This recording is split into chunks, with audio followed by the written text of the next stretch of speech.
Bienvenue dans Parlons d'elle, le podcast dédié à la santé des femmes où l'on parle entre pros et sans tabou. Je suis Alexia et avec Julie, nous avons créé la FAP, une académie en ligne pour accompagner les professionnels du sport et de la santé. Au cœur de chaque épisode de ce podcast, nous explorons diverses facettes de la santé des femmes. Nous croyons fermement en la puissance de la collaboration interdisciplinaire. Nous sommes convaincus qu'en rassemblant les connaissances de divers experts, nous pouvons offrir une meilleure prise en charge à nos patientes et clientes. Chaque épisode est une opportunité d'apprendre des conseils pratiques, de mettre en lumière l'importance d'une approche holistique et des informations précieuses que chaque professionnel pourra appliquer dans sa propre pratique.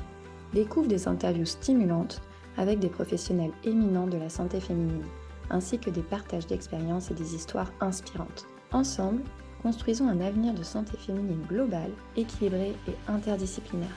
Johan, merci déjà d'avoir accepté l'invitation. C'est un plaisir de te recevoir sur le podcast de la FAP. Et ça faisait un moment avec Julie qu'on avait envie d'avoir un ou une naturo. Et du coup, c'est chouette aussi parce que tu es le premier homme qu'on interviewe sur le podcast. Donc, ça fait plein de premières fois. C'est plutôt Ok. cool. Ouais, Et, super. ouais, trop bien. Et du coup, pour commencer, j'aimerais que tu te présentes toi avec tes mots. Johan, qui es-tu et que fais-tu? Ok, alors, je suis Johan, j'ai 28 ans, j'ai une double casquette. Je suis à la fois footballeur professionnel et à la fois naturopathe. Donc, je cumule ces deux passions à la fois en Estonie. En gros, j'ai un contrat professionnel en Estonie et je réalise des visioconférences, des consultations en visio en Estonie. Pourquoi de la naturopathie?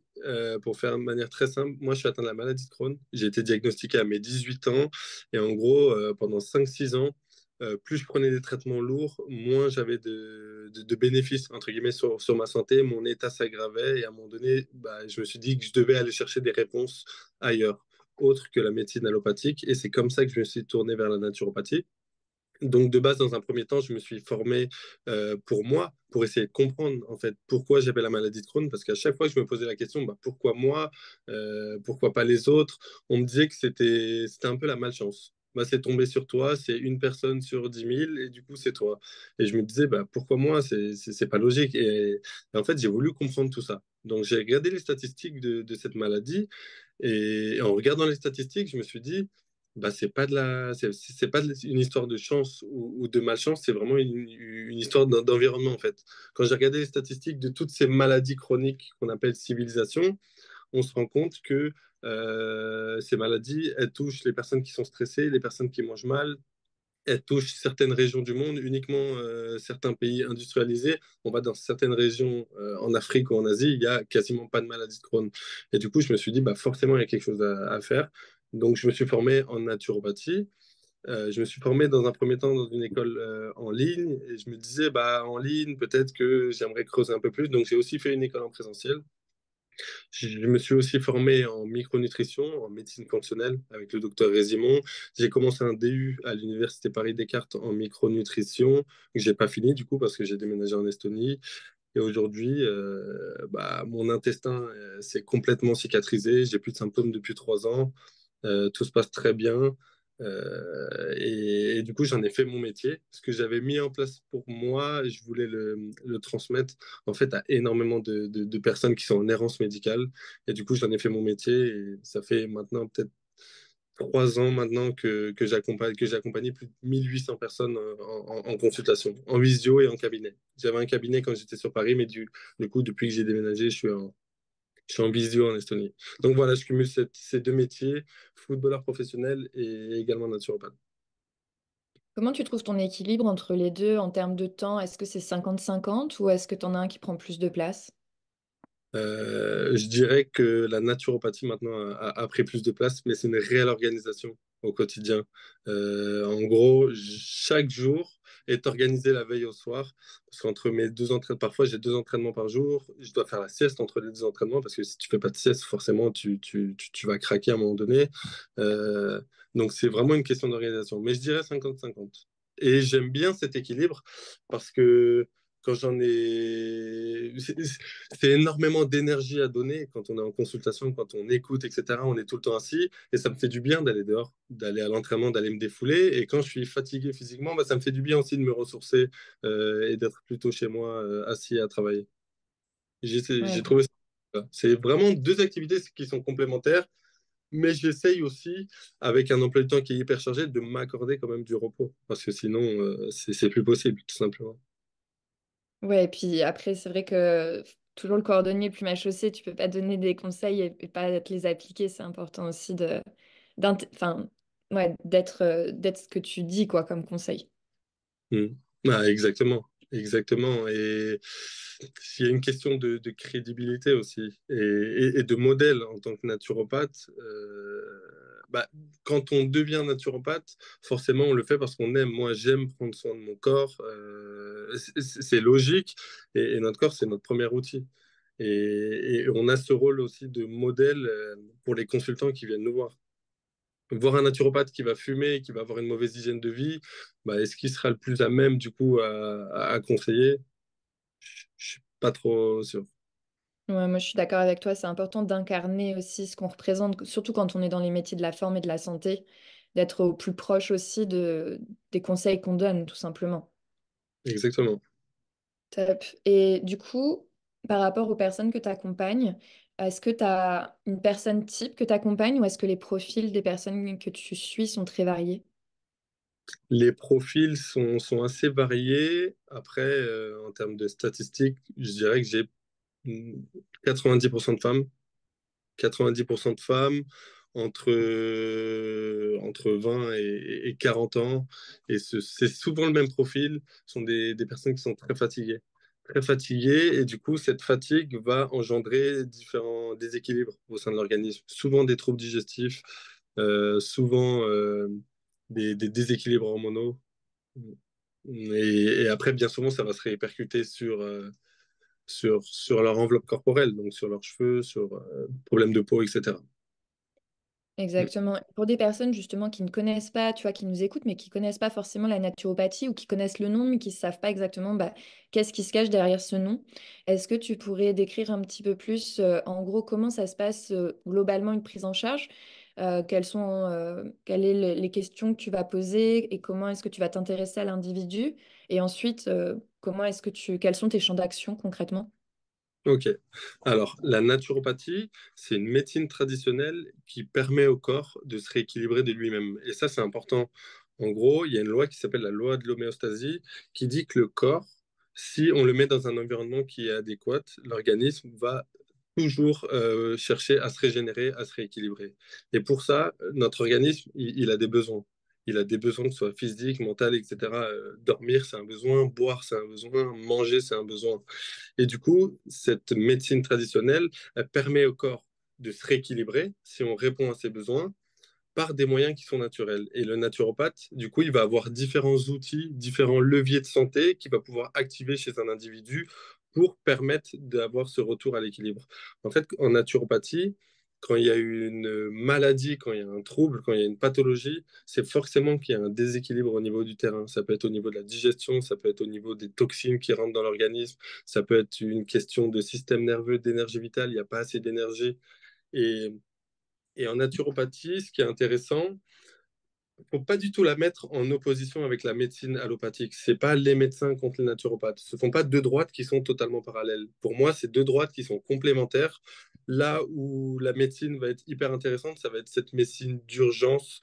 Quand vraiment, je sais pas, je me casse le bras, on va pas aller voir son naturopathe. Non, là, on a vraiment le besoin de se faire opérer ou autre. On a besoin des médecins. Quand les douleurs sont trop intenses, on a vraiment besoin des médecins. La naturopathie, ça va être complémentaire dans le sens où déjà on va agir en prévention et on va agir également avec des outils qui sont naturels et qui sont plus doux. Je pense à la phytothérapie, du coup l'utilisation des plantes. Je pense aux huiles essentielles, je pense à l'alimentation, la gestion du stress, le sommeil. Et en fait, en naturopathie, on va travailler sur l'hygiène de vie de l'individu pour permettre toujours à son organisme de se régénérer. Donc en consultation, déjà, la consultation, elle est en deux temps.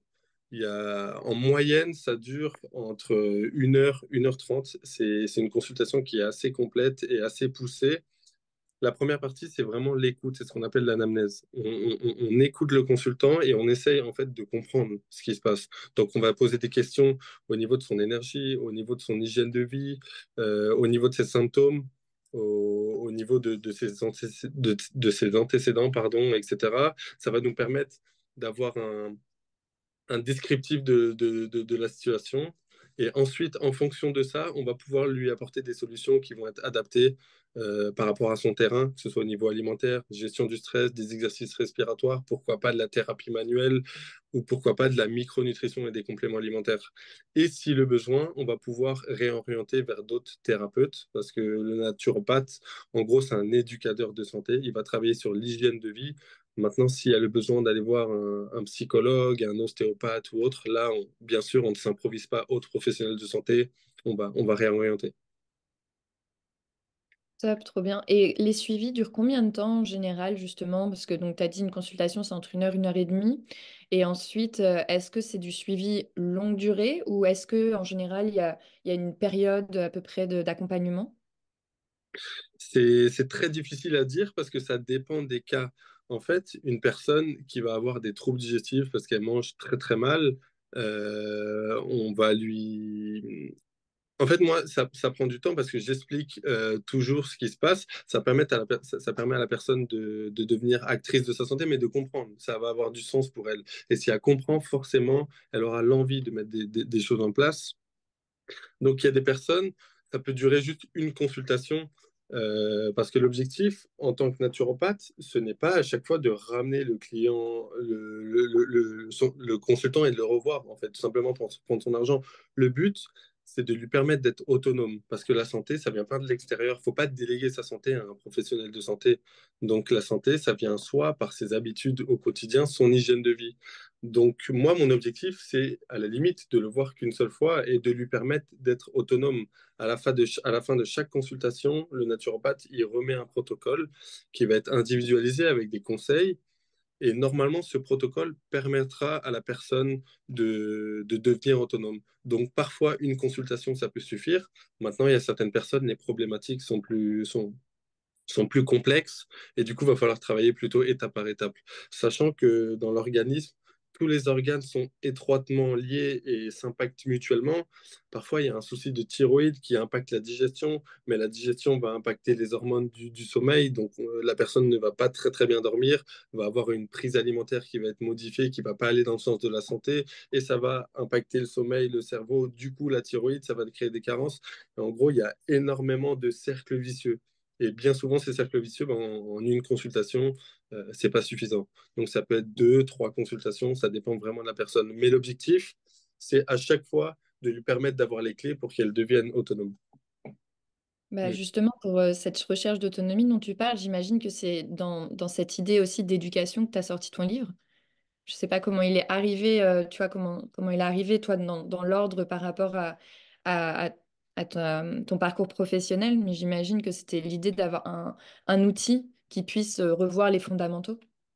C'est exactement ça. En gros, au niveau des consultations, je suis arrivé à saturation. Il y avait 4, 5, 6 mois d'attente.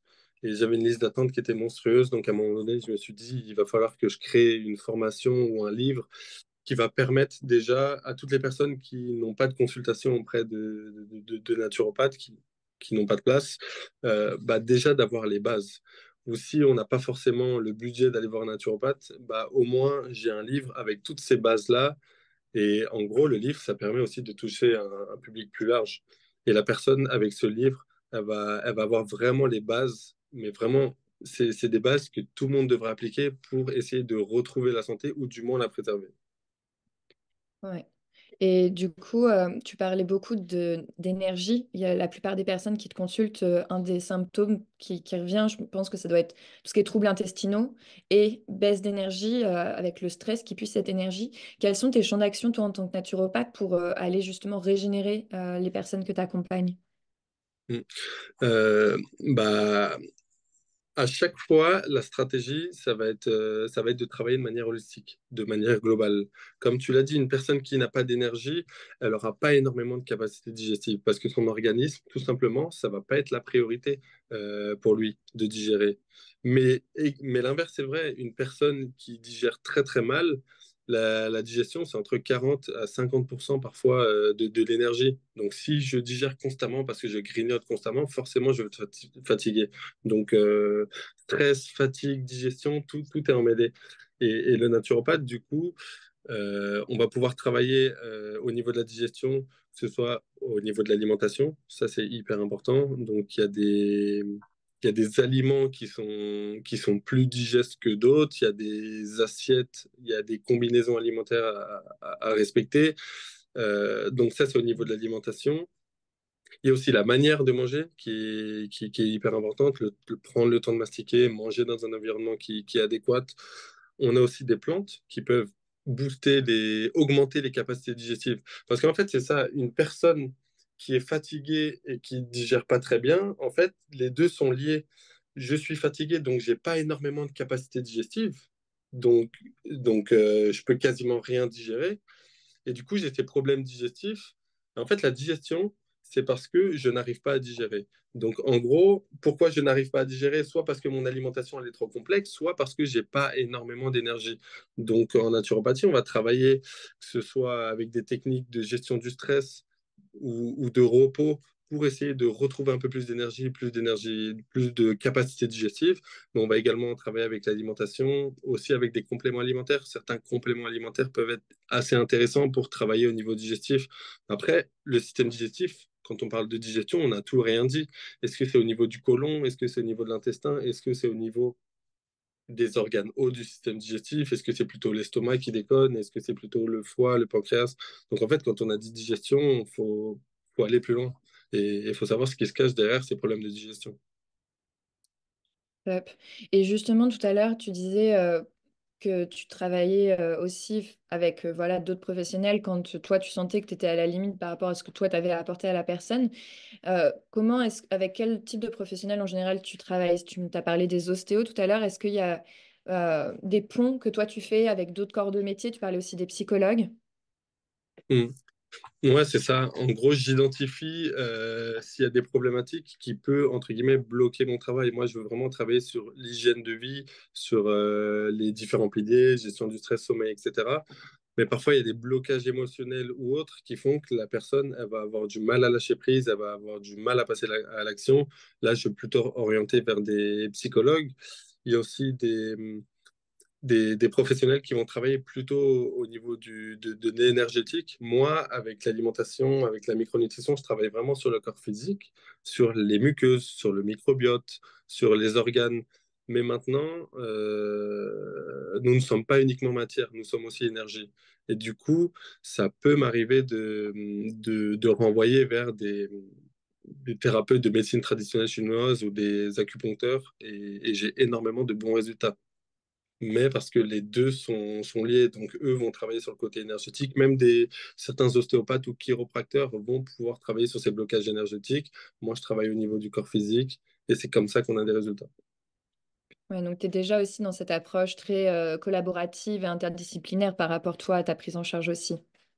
C'est exactement ça. Et je peux aussi renvoyer vers des médecins. Il y a beaucoup de personnes qui me disent, bah non, j'ai pas vu mon médecin. D'abord, je préfère voir un naturopathe. Non, quand parfois la problématique, elle est assez complexe, ou, ou qu'on a le besoin d'avoir des imageries médicales. Une personne se plaint de troubles digestifs, elle a du sang dans les selles, elle a des glaires, etc., des selles glaireuses. Bah, faut essayer de voir s'il y a une inflammation intestinale, il faut aller voir son médecin. Je renvoie toujours dans un premier temps au médecin. C'est le médecin qui va faire un diagnostic, qui va pouvoir écarter certaines pistes, qui va pouvoir pratiquer des prises de sang. Et si vraiment il n'y a pas d'atteinte au niveau, par exemple, de l'intestin, là, on va pouvoir se dire, bon, on écarte, il n'y a pas de maladie de Crohn, il n'y a pas de rectocolite hémorragique, donc c'est plutôt fonctionnel, ça va plutôt être un côlon irritable, donc on va plutôt travailler comme ça, comme ça, comme ça. En fait, tout le monde devrait travailler ensemble au service du patient. Ouais, totalement. Et là, je t'ai posé la question de comment toi tu rediriges, mais j'ai envie de te poser la même question dans l'autre sens. À quel moment les professionnels redirigent vers toi. Tu as parlé beaucoup sur le rééquilibrage de l'hygiène de vie. Est-ce qu'il y a tu as d'autres champs d'action aujourd'hui, voilà, tu voudrais dire à des professionnels qui connaissent pas forcément tous tes champs d'action à toi et à quel moment, en fait, ils peuvent rediriger et où toi, tu vas pouvoir être le plus compétent pour accompagner les personnes qui souffrent? Moi, je vais. En fait, bah, ça dépend du professionnel. Un kiné, par exemple, il va pas avoir, j'imagine, s'il n'a pas été formé en micronutrition ou en nutrition de manière très poussée, il n'aura pas toutes les connaissances. Son patient, il va avoir une tendinite, lui, il va faire un travail sur le muscle ou autre, mais il va falloir mettre en place une alimentation anti-inflammatoire, il va falloir prendre certains compléments alimentaires qui vont être hyper intéressants pour calmer l'inflammation ou autre. Peut-être qu'il y a un problème du microbiote, etc. Donc, c'est toujours intéressant de renvoyer vers un naturopathe parce que le naturopathe, il va pouvoir faire un travail de terrain et assez poussé pour savoir s'il y a des déséquilibres au niveau de l'immunité, au niveau du microbiote ou autre. Donc moi, généralement, on me renvoie la balle, entre guillemets, quand il y a des soucis au niveau de l'hygiène de vie. Quand le kiné, bah, lui, il va vraiment travailler sur la partie physique, musculaire, sur le contrôle moteur, etc. ou autre. Mais la partie hygiène de vie, il va souvent la déléguer à un naturopathe parce que le naturopathe, bah, c'est vraiment sa partie. Mais mes connaissances en micronutrition m'ont permis aussi de recevoir pas mal de patients de la part d'autres thérapeutes quand les personnes ont des demandes au niveau des compléments alimentaires. Notamment quand il y a pas mal de cercles vicieux, quand parfois même l'hygiène de vie ne suffit pas à rééquilibrer le terrain. Là, on va plutôt devoir prendre des compléments alimentaires pour rééquilibrer. Mais comme leur nom l'indique, les compléments alimentaires sont en complément de l'hygiène de vie. Ouais, bien sûr, souvent ce que je dis aussi moi dans les accompagnements, de toujours travailler d'abord le terrain avec les bases et que ça sert à rien de venir se complémenter à tout va parce qu'on a vu qu'il y avait une plante qui était pour ça. Pour moi, c'est de la bobologie. Et vraiment ce truc où, ah, j'ai vu que tel aliment est anti-inflammatoire, tel truc, et en fait, on vient un peu faire sa popote, mais on n'a absolument pas travaillé le fond, quoi. Mm. Bah, en fait, c'est ce qu'on appelle un peu l'allopathie verte aujourd'hui. Il y a énormément de naturopathes qui vont, ou de personnes aussi, parce qu'on parle tout le temps des professionnels, mais le patient aussi, il a sa part de responsabilité. Moi, il y a des personnes qui viennent me voir en consultation, j'ai mal à la tête, quelle plante je dois prendre? J'ai mal au ventre, j'ai pas envie de prendre du spasson, du coup, est-ce que je peux prendre du charbon, est-ce que je peux prendre des probiotiques ou autre? Mais avant toute chose, il faut se poser les bonnes questions, il faut traiter la cause. Pourquoi tu as mal au ventre? Et quand on aura compris, on aura traité la cause, là, on va pouvoir également agir avec des compléments pour traiter le symptôme. Mais c'est important aussi de traiter le symptôme parce que parfois, traiter la cause, ça prend énormément de temps. Et travailler sur ses habitudes, sur son hygiène de vie, ça va prendre du temps. La personne, elle a aussi le besoin d'avoir des résultats tout de suite pour la soulager. Donc, en fait, en naturopathie, on va à la fois travailler sur le symptôme avec des techniques et des outils de manière naturelle, mais on va surtout travailler sur les causes profondes. Et c'est ça qui est important. Une personne, elle a besoin d'avoir des fondations solides. C'est comme si que la santé, on va dire, c'est une montagne à gravir. Si je prends le téléphérique avec un complément alimentaire, j'arrive tout de suite en haut. Au moindre coup de vent, je m'effondrais. Alors que si je monte marche par marche, quand je vais arriver en haut, bah, j'aurais créé des muscles et j'aurais créé une certaine stabilité et du coup, je vais rester. Et c'est comme ça, en fait, qu'on construit une base, une santé solide. C'est vraiment avancer étape par étape. Ouais, totalement d'accord avec toi par rapport à ça. Comment est-ce qu'on s'assure de trouver une personne compétente pour nous accompagner en naturopathie? Parce qu'aujourd'hui, ça peut être ça aussi la problématique des professionnels qui vont nous écouter ou même des particuliers, c'est de se dire à qui je réfère, comment je trouve les bonnes personnes avec qui travailler. Bah, ça, c'est une bonne question. Il faudrait déjà euh, connaître le background de la personne, savoir si elle a fait une école de naturopathie. En fait, le problème, c'est qu'en France, la naturopathie, c'est pas une médecine qui est reconnue, contrairement à quasiment tous les pays. Du coup, tout le monde peut devenir naturopathe. Et ça, du coup, c'est un frein à la profession. Maintenant, il y a des écoles qui sont assez sérieuses et qui donnent des certifications, mais on ne parle pas de diplôme, du coup, on parle de certification et tout le monde peut, du coup, donner une certification. Mais il y a certaines écoles qui sont assez gages de qualité Maintenant, le plus important, avant de rediriger vers un professionnel de santé, il faut échanger avec lui. Il faut échanger avec lui pour, déjà pour comprendre sa manière de travailler, savoir ce qu'il peut mettre en place, etc. Et juste avec l'échange, déjà, ça peut être intéressant pour savoir si la personne elle a certaines notions ou pas. Moi, perso, je vais pas rediriger des consultants vers un ostéopathe que je ne connais pas. Parce qu'il y a ostéopathe où il y a kiné et kiné. Il y a des kinés, je vais les rediriger et le kiné, il va faire vraiment un travail de qualité. Il va avoir un plan ou autre. Alors qu'il y a d'autres kinés qui vont donner des électrodes et qui vont aller voir d'autres clients ou autres. Hmm. Il y a aussi beaucoup de bouche à oreille. Tous ces métiers-là, dans tous les cas de médecine alternative, c'est un métier de bouche à oreille. Oui, Hmm. totalement. De créer son réseau, en fait, d'aller à la rencontre des autres professionnels, de voir comment ils travaillent et de pouvoir créer son réseau autour de soi de personnes à qui on peut rediriger, quoi, au final. C'est ça, c'est hyper important. Et aujourd'hui, les réseaux sociaux, Internet, on a des outils qui sont assez exceptionnels, qui nous permettent du coup de créer tout ça, de se créer une communauté et de créer un réseau de professionnels au service du patient. J'imagine qu'il y a 15 ans, le naturopathe, c'était assez compliqué pour lui. Il devait aller dans les cabinets, donner des prospectus ou autre.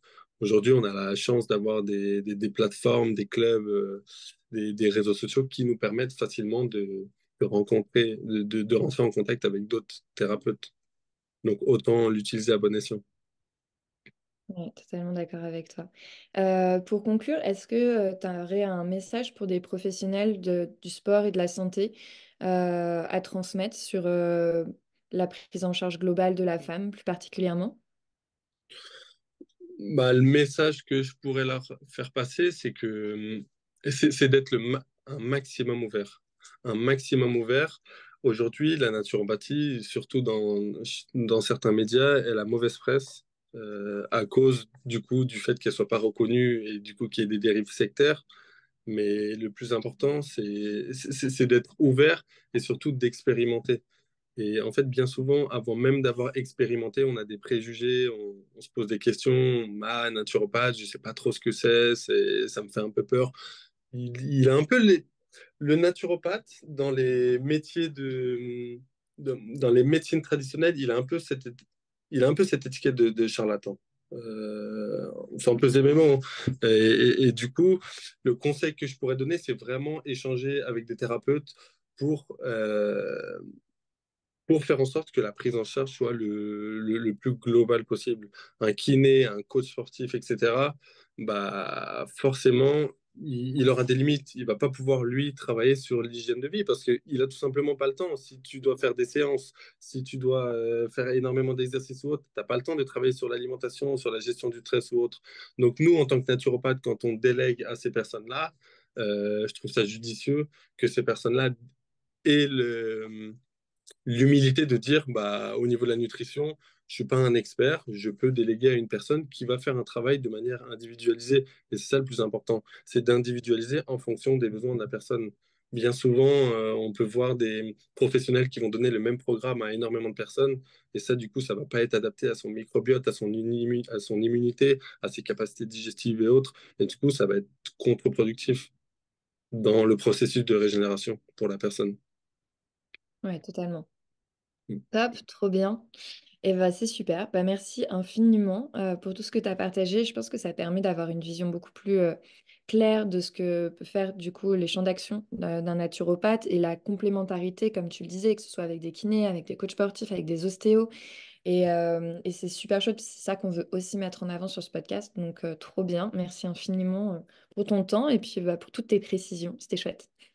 Bah, avec grand plaisir. Merci à toi pour l'invitation, Alexia. C'est terminé pour l'épisode du jour, on espère qu'il t'a plu. N'hésite pas à nous laisser un commentaire ou à le noter et on te donne rendez-vous la semaine prochaine pour un nouvel épisode.